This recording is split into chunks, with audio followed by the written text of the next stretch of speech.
Hi everyone, so for today's tutorial I'm using our standard B shaper and one of our newest wraps that has tassels on the ends. I know, so cute, right?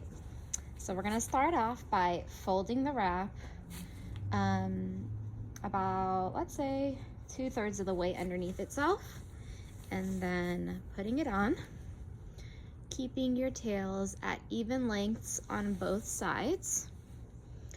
Then you're going to take your two tails to the back and you can make a knot. I generally just crisscross, then bring your tails to the front.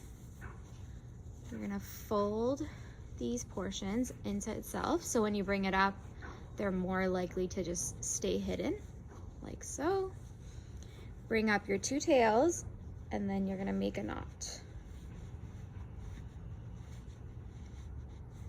Now you can, at this point, check to see what needs to be tucked. That needed to be tucked on that side.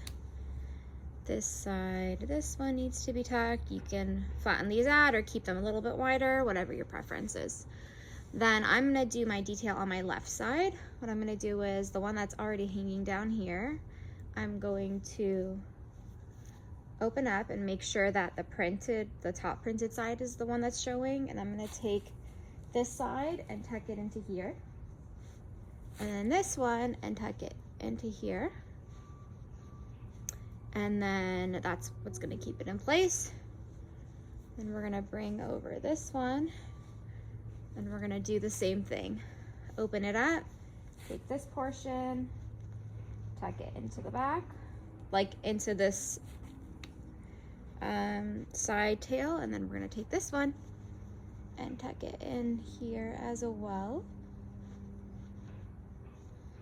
And then if you want, you can always use pins if you want it to feel more secured, but this is the overall look. Just like, it looks put together, but it looks like you did it really quickly and like effortlessly, you know, those type of wraps. That's what I want it to be like. So I hope you enjoyed.